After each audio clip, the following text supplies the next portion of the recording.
Guntur Lalapet police station గంజాయి మీద ఉక్కుపాదం మోపారు గుంటూరు ఈస్ట్ డీఎస్పీ షేక్ అబ్దుల్ అజీజ్. ఈ సందర్భంగా ఆయన మాట్లాడుతూ గంజాయి చాలా మందికి బానిసగా మారిందని, సమాచారం సేకరిస్తున్నామని, జైలు శిక్షలు కూడా ఉంటాయని అన్నారు. గంజాయి ఎవరు అమ్మకూడదన్నారు. ఎవరైనా అమ్మితే కాల్ చేయాల్సింది 100కి కాదు 112కి కాల్ చేయండి, మీకు పోలీస్ సహాయం అందుతుంది అని అన్నారు. ఫస్ట్ స్టేషన్లో కంప్లైంట్ ఇవ్వండి, లేని పక్షంలో సిఐని కలవండి. ఫస్ట్ ప్రయారిటీ లేడీస్కి ఇస్తామని అన్నారు. షాప్స్ 11కి క్లోజ్ చేయాలని, ఓన్లీ ఎమర్జెన్సీ సర్వీస్లో ఒక్కటే అల్లో చేస్తామని అన్నారు. రౌడీ షీటర్స్ ప్రవర్తన మార్చుకోవాలని, లేకుంటే కఠినమైన చర్యలు తీసుకుంటామని హెచ్చరించారు. వాళ్ల ప్రవర్తన బట్టి శిక్షలు తగ్గిస్తామని అన్నారు.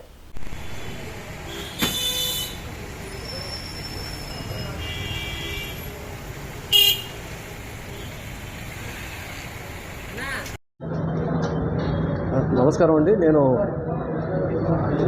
గుంటూరు ఈస్ట్ డిఎస్పీగా ఈ మధ్య ఛార్జ్ తీసుకున్నాను.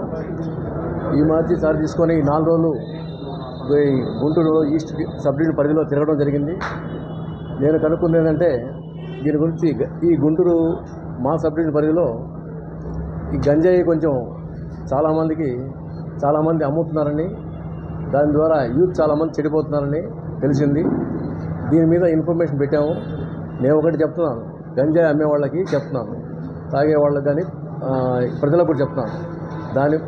మన బ్రాందీ విస్కీల కంటే ఈ గంజాయిని చాలా ప్రమాదకరమైంది. వాళ్ళు ఈ తాగిన తర్వాత మత్తులో మర్డర్లు చేయొచ్చు, వాళ్ళు కూడా ఆత్మహత్య చేసుకోవచ్చు. ఇవన్నీ మెంటల్గా వాళ్ళ మీ ప్రభావం దాని మీద చేస్తుంది. కాబట్టి ప్రజలందరూ అప్రమత్తంగా ఉండండి.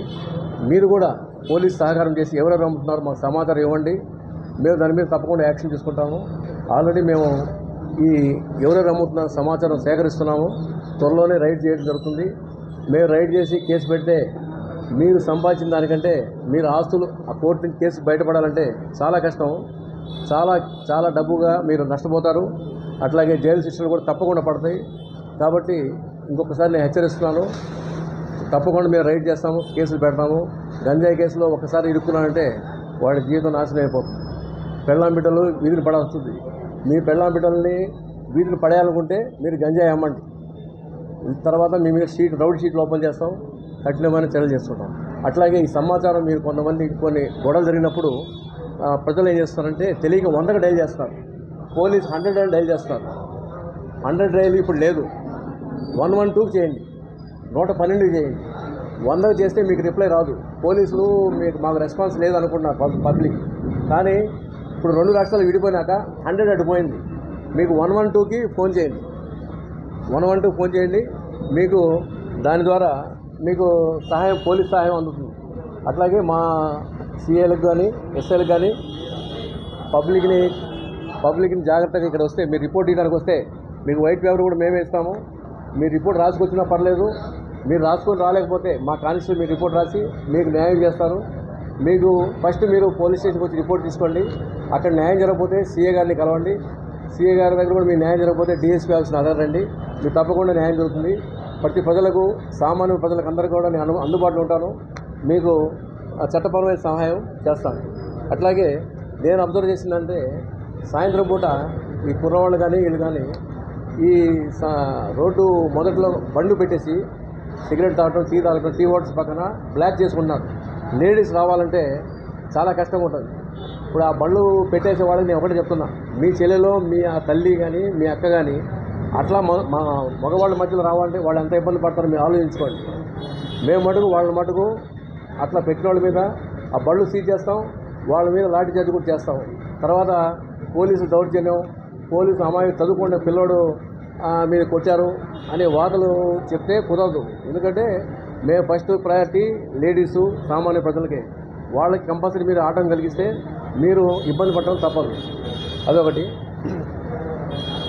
వెహికల్స్ పార్కింగ్ చెప్పాను. షాప్స్ 11కి క్లోజ్ చేయాలా. రాత్రిపూట దొంగతనాలు జరుగుతున్నాయి. ఆల్రెడీ న్యూస్ పేపర్ కూడా వచ్చింది. ప్రజలు కానీ 11 గంటల తర్వాత తిరిగితే మటుకు మేము కస్టడీలు తీసుకుంటాము. వాళ్ళు నైట్ విచారించి వాళ్ళు కానీ నేరం కానీ చేయలేదని ప్రూవ్ అయితే ఉదయాన్నే మేము వదిలిపెడతాము. లేని పక్షంలో వాళ్ళు కానీ వాళ్ళకి నేరం చేసినట్టు ప్రూవ్ అయితే కేసు పెట్టి జైలుకి పంపుతాం. కాబట్టి రాత్రి 11 తర్వాత అనవసరంగా తిరగదు. ఎమర్జెన్సీ సర్వీసుల్ని మినహాయిస్తాము. హాస్పిటల్స్ కానీ బస్ స్టాండ్కి పోయే వాళ్ళని కానీ వాళ్ళని చూసి వదిలేస్తాము. కాబట్టి మీరు రాత్రిపూట అనవసరంగా రోడ్డు మీద తిరగొద్దు. అట్లాగే ఈ రౌడీ షీటర్స్, గుంటూరు టౌన్లో రౌడీ షీటర్స్ మీద ఆల్రెడీ షీట్స్ మెయింటైన్ అవుతున్నాయి. వాళ్ళకి ఆల్రెడీ హెచ్చరించడం జరిగింది. వాళ్ళ సత్ప్రవర్తన కానీ చేసుకొని ప్రవర్తన జాగ్రత్తగా ఉంటే షీట్లు ఎత్తివేయడం జరుగుతుంది. అట్లాగే నెక్స్ట్ కేసులు కానీ వాళ్ళు అట్లాగే వాళ్ళ ప్రవర్తన మార్చుకోకపోతే కఠినతరంగా వాళ్ళ మీద వ్యవహరించడం జరుగుతుంది. రౌడీ షీటర్స్కి ఆల్రెడీ నెక్స్ట్ వీక్ వాళ్ళ కుటుంబాలతో కలిసి కౌన్సిలింగ్ కూడా ఎస్పీ గారి ఆధ్వర్యంలో నిర్వహిస్తున్నాం. కాబట్టి రౌడీ షీటర్లు కూడా ఏముందిలే పోలీసులు ఏం చేస్తారు ఎన్ని చూసాము అనుకుంటే కుదరదు. కఠినంగా వ్యవహరిస్తాము.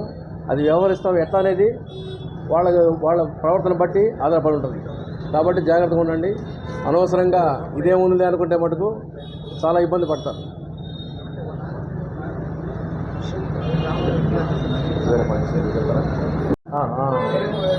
ఓకే ఓకే అది కూడా నోట్ చేసుకోండి.